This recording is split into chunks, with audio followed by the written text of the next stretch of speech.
All right.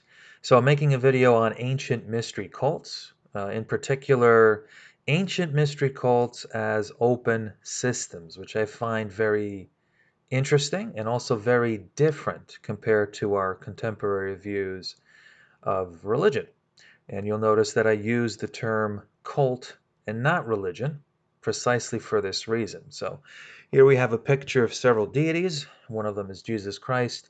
My interest in ancient mystery cults is to better understand Christian origins. So I definitely think the standard narrative is problematic. The history that underlies Christianity is probably more complex than some tend to portray. So I'm trying to better understand the origins and history of Christianity here. And I am working off this book, Ancient Mystery Cults, by Dr. Walter Burkert. He was a professor of classics at Zurich. Unfortunately, he died in March 2015, but he was an expert in Greek religion, and certainly this book of his would be classified as some authority on ancient mystery cults. So again, my focus here is on a very broad, high-scale view. I'm not getting into the technicalities. This is just a very brief video. But in understanding mystery cults and not as religions.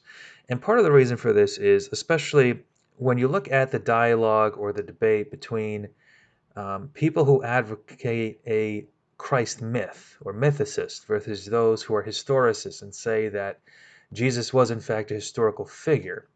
There is this almost mythical narrative in itself of these competing religions that Christianity is a part of, and that they're trying to sway one another's allegiances, trying to take other members. And this dialectic is producing a synthesis which explains some borrowings between Christianity and religions. All right. So the way we understand the mysteries themselves can affect what is our hypothesis or what is our theory about the development of Christianity. Was it a borrowing of mystery religions due to competition and synthesis, or was it something more mundane? Are people being converted to Christianity and they're bringing in certain characteristics, certain categories, and worldviews that are consistent with the Hellenistic world? So herein is a quote from Dr. Burkert. He says, quote, "Mysteries are seen to be a special form of worship offered in a larger context of religious practice. Thus, the use of the term mystery religions as a pervasive and exclusive name for a closed system is inappropriate. Mystery initiations were an optional activity within polytheistic religion, comparable to, say, a pilgrimage to Santiago de Compostela within the Christian system." Okay, so open system versus closed system. Closed system is our contemporary understanding of religions. So in other words, you have a very strict demarcation line. There's a system or a body of theological beliefs that you have to believe in to be a part of a particular religion. So for example, in Catholicism, you must maintain or adhere to certain dogmata. If you reject them, well, that's heresy, and heresy puts you outside of the fold. All right. This is true for other religions. Now, what Dr. Burkert is saying is that this is not true for the mysteries. The mysteries are open systems. We'll find out that there really is no demarcation line amongst them. Rather, they are, as Dr. Burkert said, comparable to, well, he used a specific pilgrimage, but in Catholicism, there are venerations and devotions to particular saints. But if a Catholic has a devotion to, like, let's say, St. Francis of Assisi, that does not prohibit them from having also a devotion to St. Jude or to St. Maximilian Kolbe, right? There is no exclusivity here. There's no requirement for, if you're devoted to one saint, you can't be devoted to another. So this is the analogy that he uses. This is how we should think of the mysteries in the ancient world. So here are some reasons why they are open systems and not closed systems. And everything I'm going to mention here will be very bizarre to us living in the contemporary world. So Burkert notes that common in sanctuaries of Serapis and Isis, as well as those of Meter and Mithras, to dedicate statues of other gods or to make vows to them. Now, just as a backtrack here, I'm obviously assuming there's some understanding of mysteries. So Serapis, Isis, Meter, and Mithras, those are gods of mystery cults. And what he's saying here is that if you go to a sanctuary of Mithras, it's not uncommon to find statues of other gods. So imagine going to an Islamic mosque and you have a crucifix and Hindu statues, right? It's totally bizarre. It's not something we could conceive of. And yet, this was very common in the ancient Hellenistic world. Furthermore, Burkert says an initiate to a particular god is not in any way prevented from turning to another god. So if you're an initiate to Mithras, there is no reason that you cannot be, worshiping or devoting yourself to another deity. The same is true for Dionysius and Meter. Again, imagine going to a synagogue and the rabbi starts to invoke the goddess Shiva, right? Perplexing. We could never imagine that. And then lastly, it was common for one person to accumulate different priesthoods. Combining priesthoods of Egyptian gods and Meter are especially in evidence. So imagine a rabbi who's also a Catholic priest and also a Hindu priest. Okay, you don't see this in the modern world. This doesn't exist. Yet in ancient times, all these behaviors were commonplace.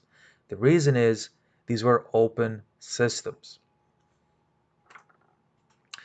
There's a great specific example from the oath of secrecy in the Egyptian mysteries. So when making this oath, there's an impressive appeal to the creator God. The creator God was widespread, well, not just widespread, it's virtually in every religion. There's a creator God or high God or demiurge who separated earth from sky, darkness from light, and so forth. And then surprisingly, the oath contains the statement, quote, I also swear by the gods I revere. So imagine you're making an oath in an Egyptian mystery, and it's asking you to swear by a god you revere. So, what is the implication here? There is not an exclusivity. You are not required to only worship and adore, let's say, the god Isis, or I'm sorry, the goddess Isis. This oath is built on the foundations of a previous and lasting religious attachments to the quote, gods I actually worship, unquote. This is the absolute opposite of conversion or the injunction to burn what you have adored. There is no unsettling or destroying of personality in the mystery initiations. Okay? There is no competition. There is no exclusivity. It's actually presumed that if you're getting initiated into a particular mystery, that you revere other deities. And this is perhaps one of the most bizarre things that I read in Burkert's book, is that there's a lack of identity. In other words, there's a lack of a name to attribute for an initiate. Burkert says, quote, there is no general designation for the followers or adherents of Eleusinian, Bacchic or Dionysian, Metroic or Mithraic mysteries. So, in other words, how we have the term Christian or Muslim or Hindu, right? These are terms, categories that define a person's adherence in a religious system were absent among the mysteries. There was no way to define an initiate in the Dionysian mysteries. Rather, Burkert says they had to use some kind of circumulation, such as, quote, those who have been initiated into Dionysius. That's rather remarkable that they had no such terminology. Now he adds, for example, that in Dionysius there were the so-called Bacchae. This was used for followers of the god Dionysius, as well as for the god himself, but these Bacchae are a special group, not identical with initiates in general, but those standing out among them. Now, if I'm not mistaken, the Bacchae were a special group of initiates who are somehow personally connected to the god in a very special way, or in some way how the god manifested in them.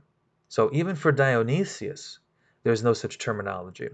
And then perhaps most surprisingly for Mithras. Remember, Mithras is supposed to be like the mystery religion that's competing with Christianity, right? You would think there would be some kind of term identifying those who are initiated into Mithras, and yet there is no such term. Burkert says that the term Mithraists is basically a modern artificial coining that academics use to describe such initiates, but they themselves had no term. How strange is that?